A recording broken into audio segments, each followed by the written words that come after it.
All right, so next thing, we want to run Django locally.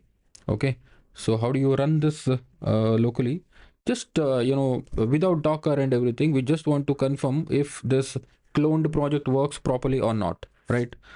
So I'm trying to go as detailed as possible so that any beginners can understand this. All right. So before we make this project Dockerized, we will just make sure this project works on your local system or not. Okay. So that's what we are doing here. So right now we are inside this. If I just see this PWD, I'm inside here, right? So I have this Django backend, I mean backend DRF, frontend, and README. So what I'll do is I'll just go inside this backend DRF. Okay, I'm just going inside this backend DRF. So inside here, what I need to do is to create the virtual environment. Okay, so I'll just create the virtual environment by running this command python 3 hyphen v venv and env is the virtual environment name. So this env folder will get created here inside your backend DRF. You see this one. Okay, and next what we want to do, we want to actually install these requirements. So these are the basic requirements to okay, so before we install the requirements, we also want to activate this virtual environment, right? So this is how you activate the virtual environment. Source env bin activate if you're using Mac or Linux or Git Bash. But if you're using Windows or PowerShell, you can use this code. I mean this command to activate your virtual environment. So I'll just use this source env bin activate. Okay, so you can see my environment is activated. Next thing is to install this requirements.txt. So I will run this code. Pip install -r requirements.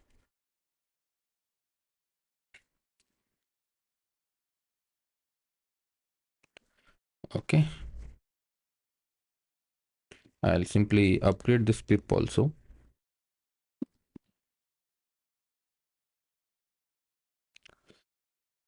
All right. So all the packages have been installed now. Next thing is to create the env file. So why this env file is because in your project there will be some secret information like your secret key, like your database name, user, password, and email host user and host password can be there, right? So those are the things that we don't want to store directly in the project directory. We have to do it, store it inside the hidden file called .env. This .env file will not go to your repository.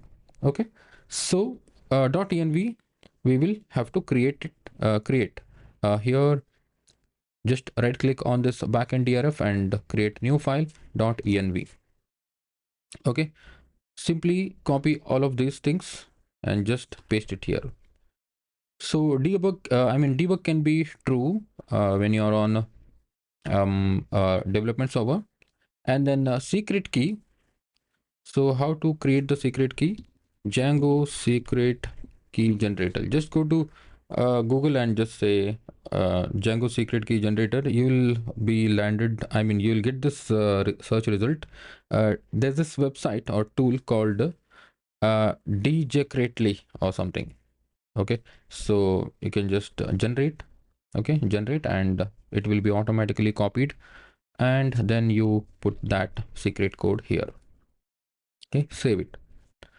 So now for this project I am going to use a Postgres database, and we also have the Postgres username, and I must tell you this: Postgres should be installed in your system. Okay, so and also installing Postgres is not at all difficult.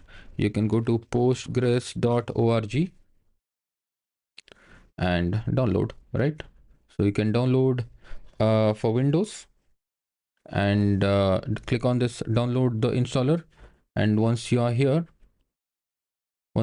you can see Windows x86 and 64, click on this button. It will be downloaded, and just like any other software, just click next to install your Postgres. Okay, after that you may need to download and install pgadmin. So just go to pgadmin.org. So this is the client uh, application for your Postgres. Okay, just go to pgadmin.org and click on this download now. Okay, so it will be downloaded, and simply open this pgadmin.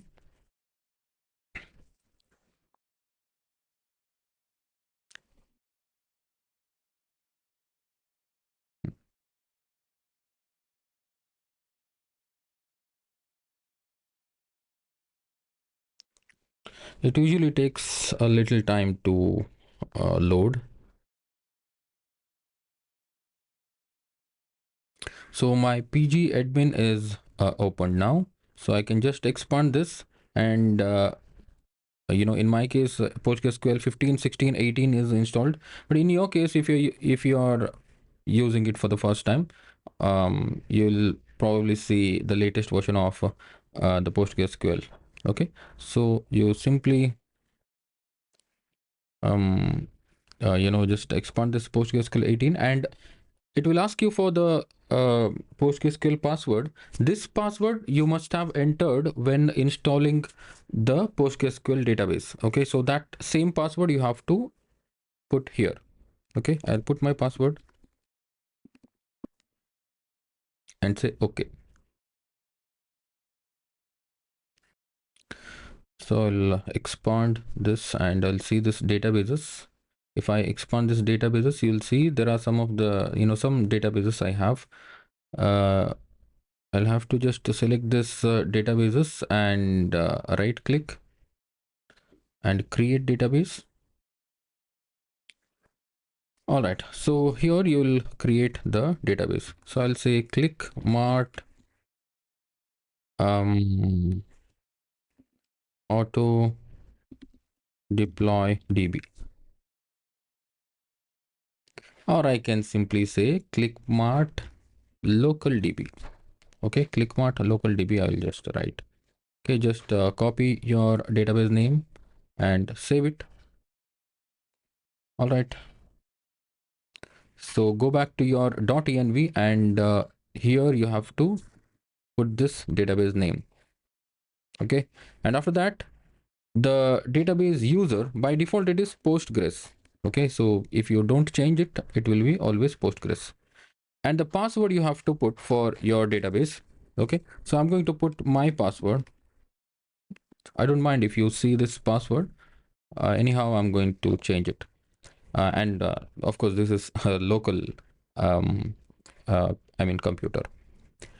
And this will be DB host is will be like a local host, and DB port will most probably 5432. Okay, but in my case 5432 is not going to work, because I have 3 instances of PostgreSQL installed in my local system. So that's why in my case it is 5435, I guess.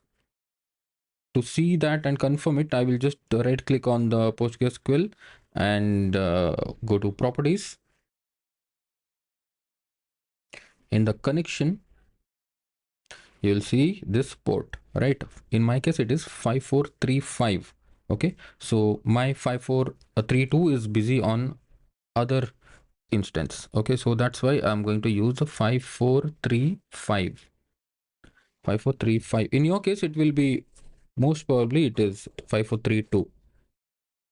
Okay, and next thing that you need to do is to add your email configuration.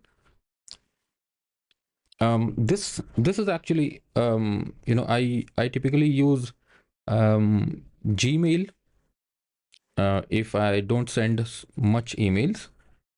If I send a lot of emails from the website programmatically, I don't use Google or Gmail, because they will blacklist me.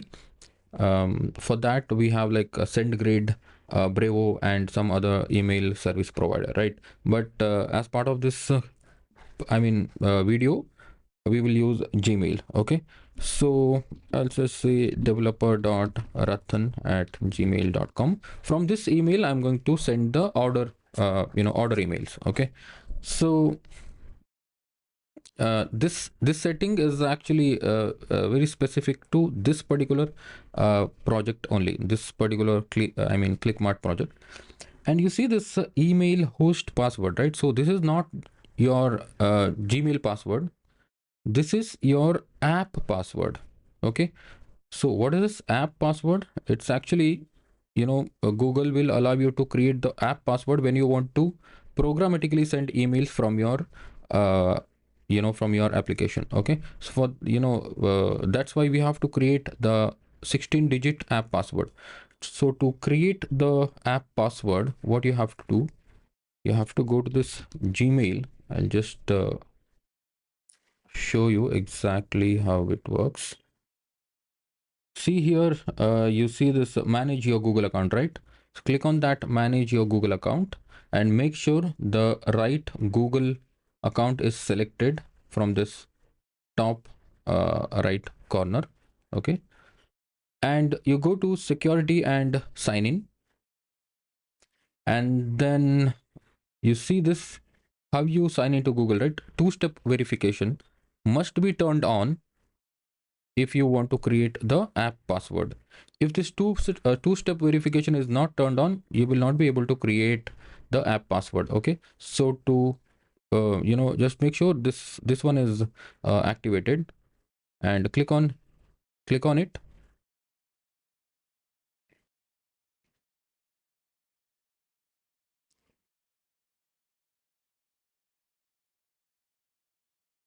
So here in this page, scroll down and you will see this app password section.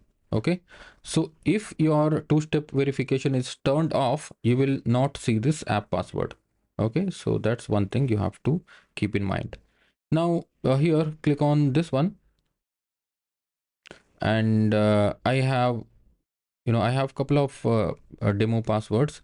To create a new password, you will just say Django deploy something. Okay, simply create it, and you see it will create 16 digit password. Okay, copy this and just go to your .env, and here you have to paste it, and make sure to remove this spaces from here. Okay, so this should be your app password. All right, so let's see what is next. Let me close all these things. So this part is done now. Now we have created we have to create the database tables. Okay, so we are done with creating the database, but we want to also run the migrate command so that all the default tables and the custom tables will get created in the new database. So how to do that? For safety, what I'll do is I'll just deactivate the virtual environment so that this .env file will get refreshed. Okay, so I'll just activate it again. Source env bin activate. Okay, all right, so now I will just run python manage.py run server. Okay, not run server will work, but the thing is it should be migrate. This is a command that we want to run. All right, all the tables have been created. Okay, so now let's try, I think let's run the run server command. All right, so this is, the backend is now working. All right, now let's see what to do next. So since the backend is working, so this project is, this project uses the front end, right? So we want to set up the React also, right? So it's very simple.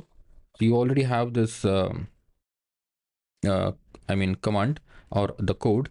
So what you have to do inside the front end directory, which is which is this one, right? Inside the front end directory, we want to create a new file and call it .env again. Okay, so you see we have two .env file, one for this backend and another for this front end. Okay, so in this one we are only going to set one base URL. Just copy this and go here, Vite server base URL. So this is our base backend URL. Okay, so we want to just set it here so that our front end knows which is the backend URL that it has to request. Okay, so only this much. It is 127.0.0.1 8000 port API /v1. So this is the base URL. I'll just close it. Okay, so next you have to run these two commands, npm install. Let me open this new terminal. Okay, new terminal, and just make sure you are inside the Django clickmart folder, and inside here you have to go inside the front end directory. Okay, make sure you are inside the front end directory, and from here you have to run npm install. So this will actually go ahead and install all the dependency packages of React. Okay, so that we need for running this project. Okay, so once it is done, we can just run npm run dev. So this will run the React server, or the Vite server. Okay, so now that our front end is running and back end is also running, right? So both of these should be running, and now you can just go to this localhost 5173 and you will see this is working. Okay, so you don't have any products right now, so you can't log in. But if you want to do that, you have to create the virtual create the what do you call, the create super user, right? So the way we do this is like this: python manage.py create super user. Okay, so we have a custom user model in this project, so that's why it is asking me for the email address, and I will just say Django admin, and my password also I'll put, and I'll password, and put the password again. Super user is created. I'll go back and run the server and just make sure this project is running. Admin. Okay, so not here, I'm sorry. So this is our backend URL. We have to go to this 127/admin. All right. So this much is your front end, your local setup. Okay, so this project is not yet dockerized. We will dockerize this project right now.